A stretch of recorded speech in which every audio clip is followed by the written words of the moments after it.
Hi, 8th graders. It's Mrs. Doss here to help you out with this week's health assignment. First of all, though, don't you like my sweatshirt? It says stay home.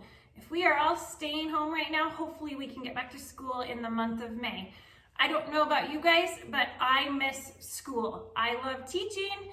I love being around you kids, and I find that my energy is better when I'm teaching you. So do a good job of staying home right now so that we can get back to school. This week's activity is called Principles of Fitness. There are 6 principles of fitness. There is plyometrics, there is interval training, there is overload, progression, specificity, and the last one has to do with speed and time and power, which ties into some of the stuff you're doing in science. If you're watching this video right now, you will have no problem doing this week's activity. Also, if you complete this week's activity actively, you can use it as the workout for that day. It should take you about 20 to 30 minutes. Our first principle of fitness that we're going to do today is called interval training. Interval training is when you combine an aerobic activity with an anaerobic activity. The definitions are going to be on a slideshow that I'm also attaching with this week's assignment. So what are some anaerobic and aerobic activities? Let me show you. An aerobic activity is an activity that is low intensity, and it's one that you do for an extended period of time. So here are some examples of aerobic activities. Notice these are activities that we do at the beginning of each class period to get warmed up, and we do them around the perimeter of the gym. Anaerobic activities, on the other hand, are activities that are high intensity. These are activities like sprinting, running fast, but they're also activities that include any kind of a weight lift. So a bicep curl, a squat, a lunge, but they can also be just body activities like push-ups and curl-ups. So what is an interval workout? An interval workout is where you combine the two. Sometimes we call them a HIIT workout. It's a high intensity interval training workout. So what you're going to do is you're going to pick 2 activities off of the aerobic list that I just showed you and 2 activities off of the anaerobic list. What you're going to do is you're going to do one anaerobic, one aerobic activity each for 30 seconds, and then you're going to switch to the next 2. So if I chose to do bicep curls for my anaerobic activity, I'm going to go for 30 seconds doing bicep curls. When I'm done with that, I'm going to switch to my first aerobic activity, which is sprinting. So I'm going to sprint for 30 seconds. When I'm done, I'm going to move on to my next 2. This will be your examples for interval training. Our next principle of fitness is plyometrics. Plyometrics, you have probably heard before, helps us improve our speed and power. Lots of coaches and athletes use plyometrics as a way to get people to get into better shape, and it improves their jumping. So plyometrics improves speed and power because it's a high intensity activity. It's feet where both feet leave the floor. Some examples of plyometric activities are the ones listed below. What you're going to do is you are going to pick 2 of your favorite plyometric activities, and you're going to complete each one for the amount of time or reps that it says in your packet. Our next principle of fitness is overload. Overload is where you work your muscles harder than normal. Often people do this as a way to increase the amount of reps that they're able to do. So today you are going to do 2 lifts, squats and bicep curls. You're going to do each one for 30 seconds. At the end of 30 seconds, you're going to add 5 reps. So if I'm doing bicep curls, I'm going to go for 30 seconds. When that 30 seconds is up, my muscles should be fatigued. I'm going to try to do 5 more. Normally Mrs. Dawes says 3 more, but today we're doing 5. If you're doing squats, you're going to put the bar or the weights even to your side and do squats. If you don't have a bar, if you don't have any weights, just use something heavy or just use your body weight.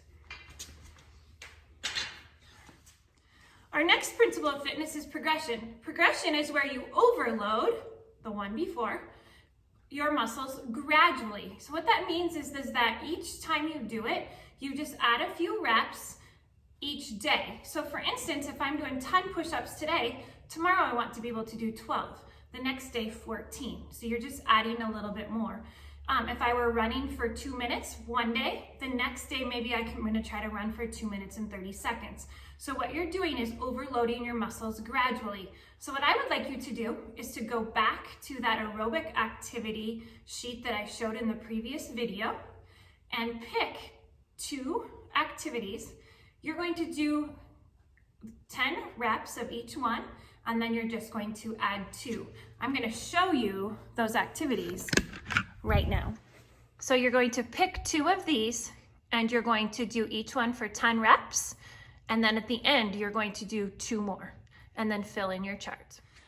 Our next 2 principles of fitness are called velocity and force.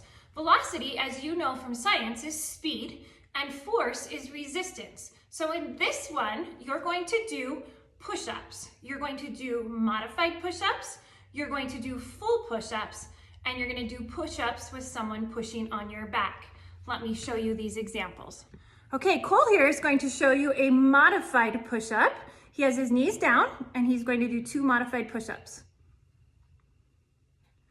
Now he's going to go up onto his toes, and he's going to do 2 full push-ups. Now, his mom, me, is going to push on his back. This is providing the resistance for his push-up.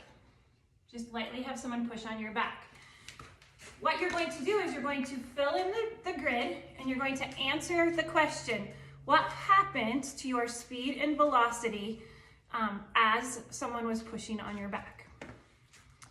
On that last one, as someone was pushing on your back, that should have affected the speed. So the push on someone's back is the resistance. What happened to the speed of the push-up when someone was pushing on your back? Our last principle of fitness is one of those kinds of things that's super easy, but you just don't think about it. It's called specificity. What it means is that in order to improve a skill, you have to practice a skill. So in order to make more free throws in a basketball game, what does one have to practice?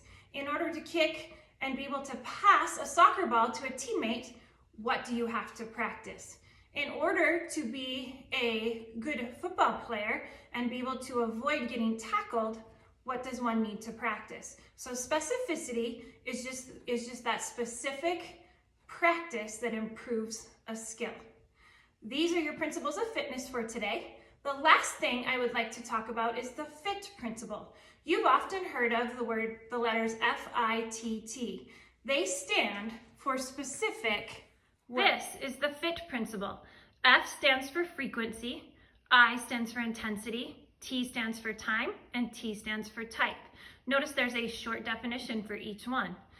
You are going to fill in your worksheet with these definitions. These will be part of our workout next week. So pay attention to these because you will be using these terms next week. And that is our health assignment for this week. Please stay home so that we can get back to school in a timely manner. Also, if you're an Instagrammer and you haven't liked the Dawsey PE page, please do so. Mrs. Dawes is going to be putting out some simple games, some simple workouts, and other things to get you motivated to move and have some fun moving. I hope all of you are enjoying this time at home. I hope all of you are staying active, and I hope to see you soon.